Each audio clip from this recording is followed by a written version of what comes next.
mengapa Gus Nur dan Bambang Tri ditangkap gara-gara berbicaranya gedablus ngalor ngidul, apa yang tidak dia bidangi dia masuk, provokasi umat, provokasi orang Islam, membentur-benturkan supaya memberontak terhadap pemimpin.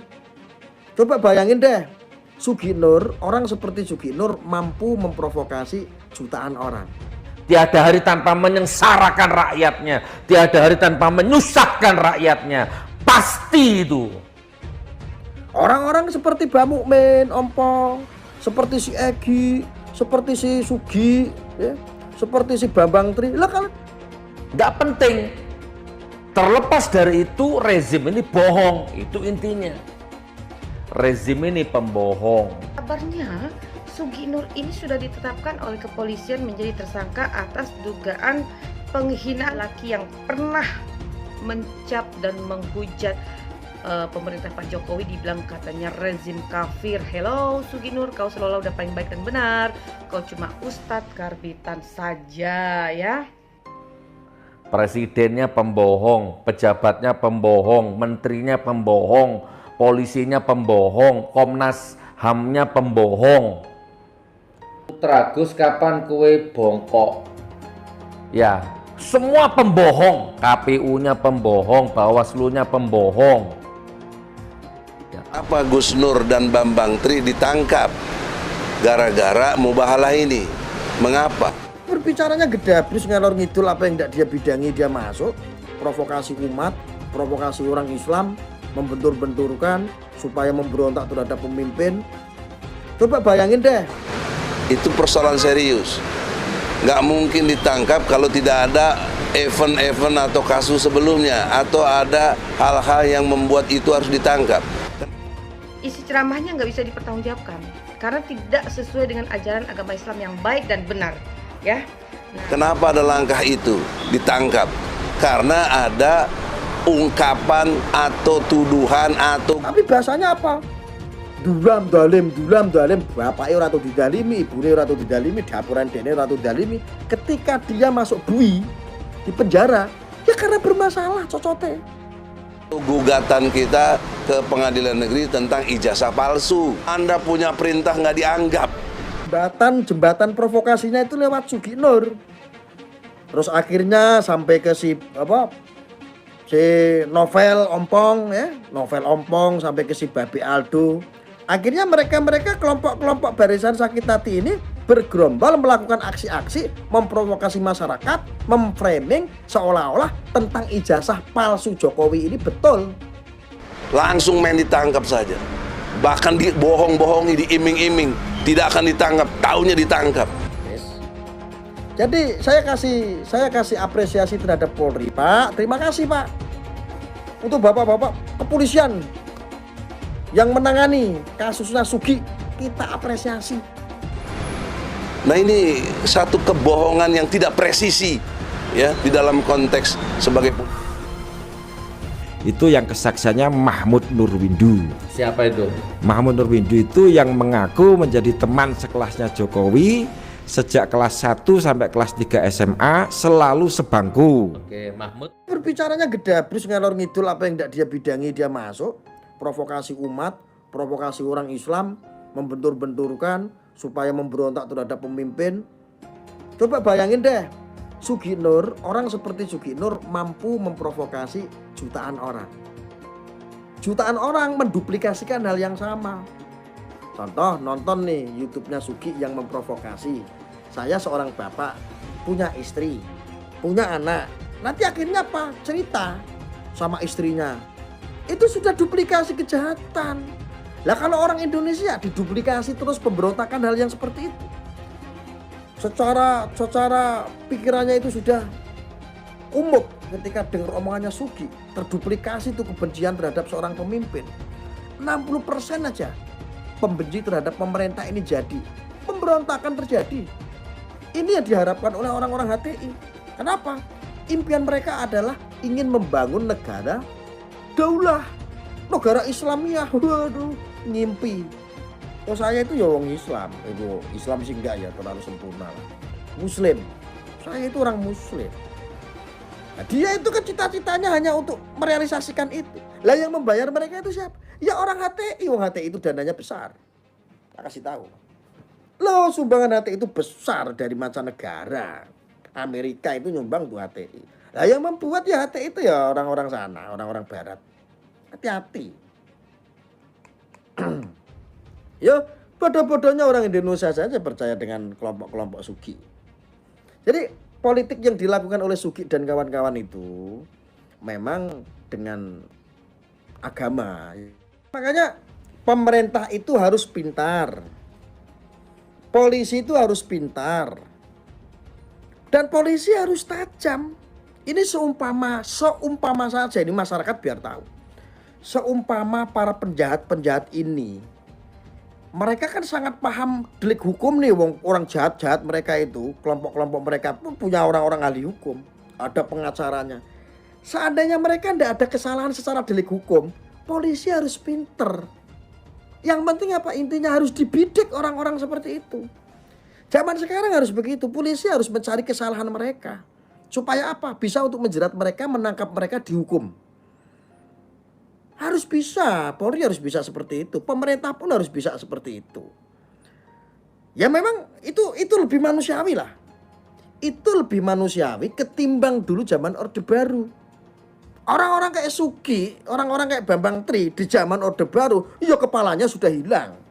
Nggak ada dicari kesalahannya. Yang ada apa? Dicari di mana dia ditembak secara misterius. Itu dulu. Jadi sepakat, pemerintah, Polri harus pintar ngurusin orang-orang pemecah belah seperti Bambang Tri yang selalu provokasi. Dan ingat, pesan saya untuk bapak-bapak yang bertugas, nggak cuman Bambang Tri, Sugi yang saat ini jadi tersangka itu pun harus dihukum. Harus diproses itu. Jembatan provokasinya itu lewat Sugi Nur. Terus akhirnya sampai ke si Novel Ompong ya, Novel Ompong sampai ke si Babi Aldo. Akhirnya mereka kelompok-kelompok barisan sakit hati ini bergerombol melakukan aksi-aksi memprovokasi masyarakat, memframing seolah-olah tentang ijazah palsu Jokowi ini betul. Ini konyol semua, tujuannya apa sih? Hanya bikin konflik doang kok, supaya rame, supaya nutupin kasusnya Sambo kok. Hati-hati.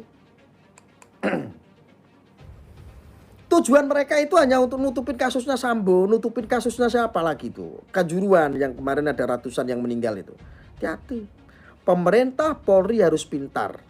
Kalau mereka orang-orang yang nggak bisa ditangkap karena kurang delik hukum, kurang bukti, harus punya cara. Betul-betul harus tajam. Ini udah cukup kemanusiaan lah. Rasa kemanusiaan itu sudah cukup lah. Mending seperti itu daripada apa? Zaman Pak Soeharto dulu. Orang-orang seperti Mbak Mukmin, Ompong, seperti si Egy, seperti si Sugi, ya, seperti si Bambang Tri. Lah kalau di zaman Soeharto wes didor, modar.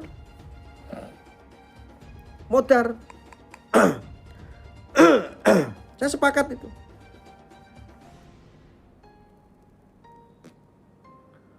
Jos. Saya sepakat yang model-model kayak begitu, karena peranjingan. Gak usah di ini. Sudah nggak ada di bumi, Gus. Zaman Orde Baru. Lah ya makanya, Bu. Ini kalau manusia-manusia seperti Bambang Tri, seperti Sugi, si Novel, si Egy Sujana di zaman Orde Baru kepalanya sudah protol.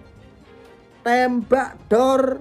Loh, jadi artinya poinnya yang tadi itu, pemerintah, Polri ya yang bersentuhan langsung dengan masyarakat, kan ada masyarakat yang al-dajali seperti si Sugi begitu. Polri harus pinter walaupun delik ya. Bukti kurang untuk menjerat mereka-mereka pemecah belah. Polri harus punya cara. Mencari kesalahan mereka itu hal yang lumrah. Ini sudah bukan rahasia lagi. Mencari kesalahan-kesalahan kayak orang-orang seperti Sugi, pemecah belah, ini hal yang lumrah. Ini sudah cukup manusiawi mencari kesalahan kelompok-kelompok seperti itu. Harus punya cara. Indonesia ini kan negara hukum. Kita ini segala sesuatunya ini kan dibatasi dengan hukum. Polisi menjalankan amanah hukum juga. Ya, tetapi kalau sudah urusannya mereka membuat stabilitas keamanan negara ini jadi murat-marit, ideologinya itu kedoktrin oleh manusia-manusia seperti Sugi, seperti Bambang Tri kayak begitu. Nggak ada pilihan lagi kecuali apa? Polri harus betul-betul pandai mencari kesalahan mereka. Jangan malu-malu Pak polisi, cari kesalahan mereka. Musuh negara adalah mereka-mereka itu. Musuh negara ideologi itu adalah mereka-mereka itu yang mengkikis ideologi kita. Sikat, cari kesalahannya, tangkap, jebloskan, selesai. Ini sudah cukup manusiawi. Karena kalau di zaman Orde Baru ini orang-orang sudah hilang nyawanya, udah mati. Itu, ya.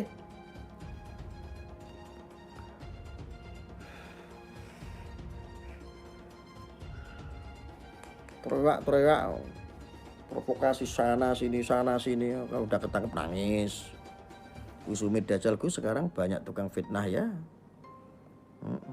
Nah, kalau mau dicari-cari kesalahan orang-orang seperti Sugi, wajar. Kalau mencari kesalahan tentang Siddiqiyah, lah itu yang kurang ajar, enggak boleh. Yang harusnya itu negara itu membutuhkan pesantren-pesantren yang moderat seperti Siddiqiyah kok malah di kayak kemarin. Ya jangan terulang lagi, yang penting. Saya jujur kekecewaan saya cuma itu aja, tapi tetap saya bersama Polri mengawal untuk NKRI, ya. Jangan dibanding-bandingkan, jangan saya ditakut-takutin. Saya mah orangnya nggak mau ditakut-takutin dan nggak bisa ditakut-takutin gitu. Pengaruh saya banyak kok kepada publik. Saya masih bisa mempengaruhi publik, ya. Saya masih punya nilai jual tinggi, gitu loh. Jadi jangan ada yang nakut-nakutin lagi gitu loh. Urusan politik mah nanti aja 2024. Banyak kan sekarang yang nakut-nakutin saya, katanya jangan berpolitik begini. Siapa yang berpolitik? Udah kok. Ya kan?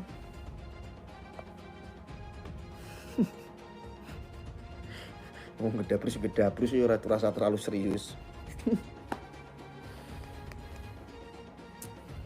Melawan penjajah asing paling gampang. Penjajah luar masuk ke Indonesia, kita berperang dengan mereka, fighting gampang. Tetapi yang paling sulit adalah melawan bangsanya sendiri. Itu disampaikan sama Pak Soekarno. Hati-hati. Lah musuh-musuh dalam negeri itu orang-orang seperti siapa? Ya kayak Sugi. Kayak siapa? Ya kayak Bambang Tri. Ini mereka ini sudah apa? Dia akan berusaha mendoktrin paham-paham Khawarij. Agar mereka itu kerjaannya apa? Agar masyarakat ini membenci terhadap pemimpin. Jadi tugas dia itu adalah bagaimana caranya menyampaikan kepada masyarakat, mengajak kepada masyarakat untuk membenci seorang pemimpin. Udah intinya itu. Dari dulu yang diomongin rezim dolim. Padahal tak kasih tahu kalian teman-teman, Sugi itu kaya di rezim Jokowi. Serius. Sugi Nur bisa makan di rezim Jokowi. Wong dulu itu tukang debus kok. Tahu tukang debus nggak? Gedebus. Dia kaya sekarang jadi ustadz. Yo di rezim Jokowi. Dia dakwah yo di rezim Jokowi. Ini perlu diingat. Tapi bahasanya apa? Dulam dalim. Bapaknya ora tau didalimi, ibune ora tau didalimi, dapuran dene ora tau didalimi.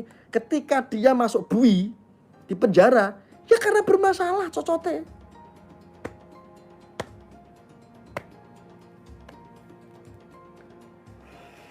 Ini orang-orang mereka ini, orang kelompok-kelompok HTI hidup. Ini para sponsor-sponsor HTI hidup ini di rezim. Kozim jadi pengacara terkenal di rezim Jokowi. Apa enggak ngaca si Kozim itu? Egy Sujana tenar di rezim apa? Rezim Jokowi. Novel Ompong Bamukmin, di rezim mana? Oh, rezim Jokowi. Ini orang-orang, saya itu mengikuti sudah sebelum Jokowi, udah jauh-jauh hari. Ini orang-orang nggak laku dari dulu. Di rezim ini mereka ini sukses, tetapi merasa terdolimi. Lo kan konyol, tujuannya apa sih? Hanya ingin mendirikan negara Islam kok. Afiliasinya ya ke situ. Muaranya ke mana? Ya ke situ. Ingin mendirikan negara Islam. Afiliasi ideologinya dari apa? Dari HTI, dari NII, ya. Ini orang satu paket kelompok-kelompok ini. Masih ingat si Kozim? berbondong-bondong dengan orang 212 oknum tapi datang ke pemerintah untuk menawarkan konsep tentang khilafah. Masih ingat nggak? Ini jangan sampai lupa, kemarin belum lama, belum ada setahun kali. Mereka semua para pengacara, para aktivis ngakunya 212 ngakunya mendatangi kantor, wah, mau ketemu Pak Mahfud MD, wah, ingin menawarkan konsep khilafah, wah. Ini orang-orang wis padha delming kabeh. Muaranya ke situ. Makanya bagaimana caranya negara ini jadi konflik yang berkepanjangan, yang dibidik itu Jokowi. Kenapa? Mereka kebenciannya sudah mendarah daging karena HTI pun yang membubarkan adalah Jokowi. Organisasi oknum yang ekstrim yang membubarkan Jokowi. Maka dendam kusumatnya kelompok-kelompok itu ya sampai detik ini nggak bisa move on. Oh no.